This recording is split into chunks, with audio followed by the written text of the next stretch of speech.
the big story that we're hearing about right now is Antonio Conte losing his head. Let's hear from Spurs boss Antonio Conte following the 3-3 draw with Southampton today. He says his players can't deal with the pressure.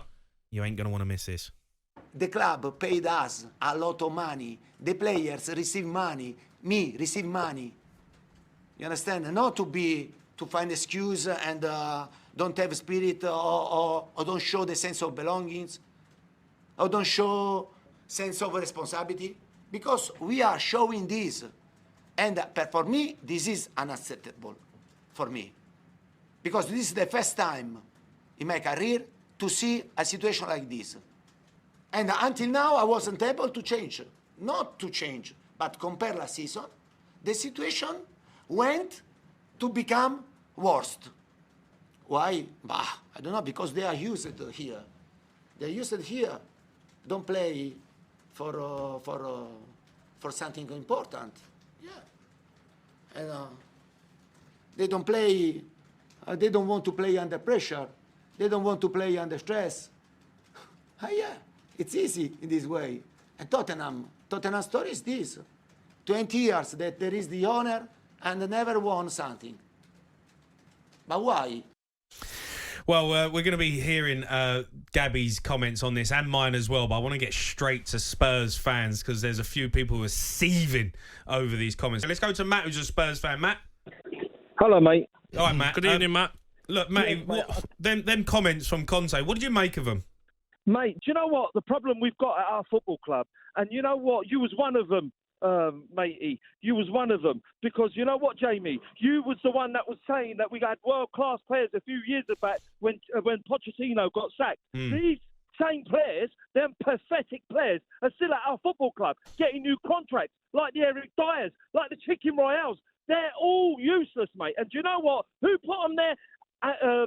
Daniel Levy. And you know what? Conte has every right. Everybody talks to me about, the formation and the substitutions. Why are you not talking about that? Why are you not talking about Conte and his decision making? Do you know what? The guy, you put yourself in his shoes and you tell me who you can pick for the first 11 in that useless bunch of squad that he's got apart from Harry Kane. Because you know what? That Harry Kane's done everything he possibly can for this football club. And you know what? Daniel Levy is the cause of this problem. And I've been saying it on your show to Andy Goldstein, to every single one of you guys, every single one of you. 10 years, over 10 years I've been saying about Daniel Levy. This guy's only interested in concerts, in buying properties, doing compulsory purchase orders on Tottenham High Road to get everybody out, to build an empire, and nothing to do with that football club. Because you know what? Every single week, and I'm there every single week, and I'm not saying it, but I don't go to any games, but I'm there every single week that they're at home, and those fans walk away with their heads bowed every single game. And do you know what? Daniel Levy looks at them out that window and he waves at them. See you later, you mugs. You'll be back next week to give me your money. Because that's all they're doing. And do you know what? These fans are the cause of our problem. And the media, including yourself, because now you're picking up on it, Jamie. Why is the media backing, knocking that Conte for Daniel Levy? Why are they doing this, mate? You're ripping the heart and soul out of our football club. I don't disagree, Matty. I'm not disagreeing with anything that you've said there in terms of Daniel Levy and the problems we've had at the football club. But what do you make of the comments that Conte's come out and said to the media after a game that he's involved in? Daniel Levy don't pick the team. Daniel Levy don't instill mentality to the players. Daniel Levy don't rest Harry Kane in an FA Cup match. Daniel Levy don't play 3-4-3 formation, 5 at the back. Oh my God! I'm not disagreeing with you in terms of what Daniel Levy's done and some of the poor decisions he's made in terms of recruitment. But the comments from Antonio Conte, who's meant to be a Spurs manager, says to me that he don't want to be there. Of course he doesn't want to be there. The guy's got 3 months there. He wants to get sacked. The guy wants to win stuff. He can't win nothing. Do you know what? He turned down Tottenham for a reason. Because he knows the history of Daniel Levy. He turned them down. Then when Tottenham were on their knees, as usual what Daniel Levy does, he then goes back and probably offered, and I'll put my life on it. He offered him more money through his agent. Let's have a discussion. And he pulls him into the office and says to him, do you know what? You can run the football team, blah, blah, blah. Conte wants full control of who comes in and who goes out. Now, if you've got a budget, let's go by your budget. But I want to bring them players in. I don't want you to bring in the Chicken Royals. I don't want you to bring in the Lacelsos of this world. I want to bring in the players that I want to bring in to move this club forward. Hence why the man says patience. Time. What a call. Matty, an explosive first call.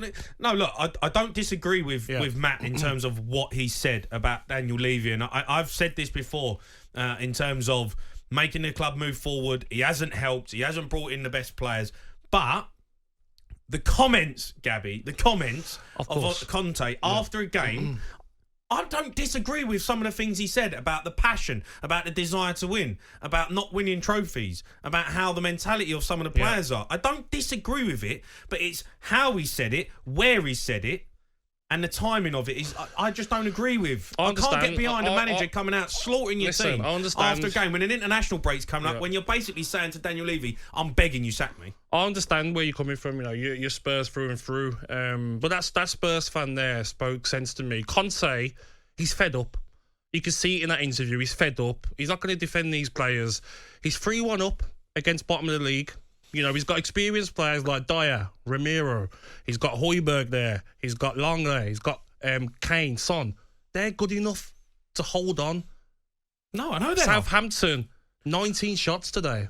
50% possession. 7 shots on target. Yeah, Conte's fed up of defending these guys. He's looking at them and thinking, you know what, guys? I'm done. I'm going to hammer you. I'm going to hammer the club.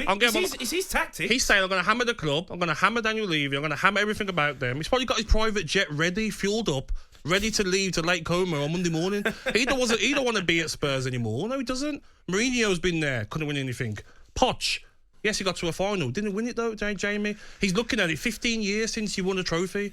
He's fed up. He's like, Inter Milan, I went there. You know, when won the title? Inter Milan. The players that he had could go out there and put in the performances. He's fed up of them. And if you had anything about him, Daniel Levy, tonight, he will sack him. All right, let's go to John, who's a Spurs fan. All right, John? All right, guys. Good evening, mate. Yeah, good, John. Look, it's an explosive interview after the game that Conte's give, and he's given it to a few people. It wasn't just to one person where he's lost his head. He's done it. This is measured in terms of what he's saying, so he wants to get it out there. Do you agree with the comments, and do you agree with how he's gone about it? No, and no, and I'm probably the polar opposite to the other fan, and the whole Levy out crowd. And here's my take on it, right? Would I rather we're owned by rich Arabs and stuff like that, and I was like, I've got to shelve my morals, but we're winning titles. I would much rather be winning 10 titles in a row, be morally dubious. I would take that. I will admit that, right? But here's the thing. We've probably, I think we're the 5th or 6th biggest spending club in the last 5 years. Yeah. Okay? 5th or 6th biggest spending. That allows me, in my mind, it's Daniel Levy's fault if we lose to any of the clubs that have spent more money than us. When we are going and drawing at Southampton, losing away to Fulham, losing away to like Wolves, how much have they spent? Is that Daniel Levy's fault? No, because the players and what we spent is far more than the clubs we're losing to. If we were sitting, right, and we were behind Chelsea, Arsenal, Man City, the manager can say the reason we're there is because they've got better players than us. They've spent more money than us. And actually, I need to be tactically brilliant to do that. The manager cannot blame the lack of investment when he is losing to teams who have invested half of the money that we have invested. That's 1 point. 2, I never want to see another manager in our football club that thinks he's doing us a favour from being there. Yeah. 3, it's basic management psychology, which I studied because I had to when I worked for a big company, right? Okay. You can't manage the way Conte and Mourinho manage long term. You can't yell at people. You can't mock them or goad them into giving you more. It's very, very short-term psychology, right? It works as an impact. So if you went to a team that finished second the year before, say, for example, Man City lose to Arsenal, you could send Conte, send Mourinho in there, they would win the title next season because they would challenge them and they would get a short-term gain out of it. You can't build a club and you can't build a company like that. There's too many different player Yeah, psychologies. but Spurs ain't a company, John. Spurs ain't a company. They're a but football it's club. people, it's human beings, right? If you're telling me, right, you think the kind of character Harry Kane is, that someone yelling him and mocking him and tell him to be more nasty, he's actually going to sit there and take that on board after doing everything he's doing. He's not. There's certain players he doesn't get. Different players need different things. Now, conversely, and I'm about to do something that's I'm going to have to wash my mouth out afterwards, right? Right.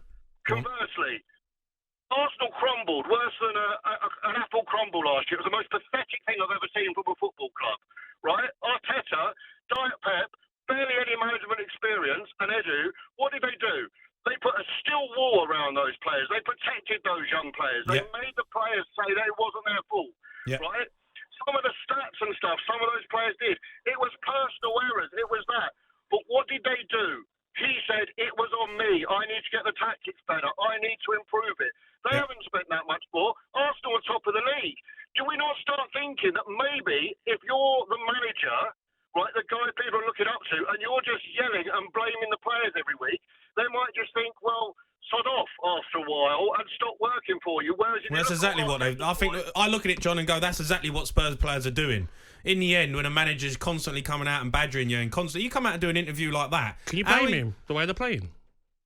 We're fourth. Yeah, but he wants to win. Well, you said off air to me that he's not happy with fourth. He's used to winning trophies. He doesn't care about fourth. But what my argument is, Gabby, he rested Harry Kane in an FA Cup game. We lost that game. Performance was pathetic. Dig the players out after that, no problem, because it was pathetic. All right, then you're losing against AC Milan, another pathetic performance. But they are his tactics as well, by the way. Yes, the players haven't been good enough. Yes, the players haven't stepped up, and some of them have gone missing. But he's to blame as well. These are his tactics that he's asking these players to play, and it's diabolical football to watch. Let's look at today then, right? Second goal, 3-1 up. Second goal for Walcott. It's bad goal. Cross comes in. 7 Spurs defenders in the box. 3 Southampton attackers. 2 Spurs defenders run onto the line. When one of them could easily go and pick up Walcott, Walcott taps it in. He's probably watching out on the sideline, maybe replaying his iPad thinking, what's the point?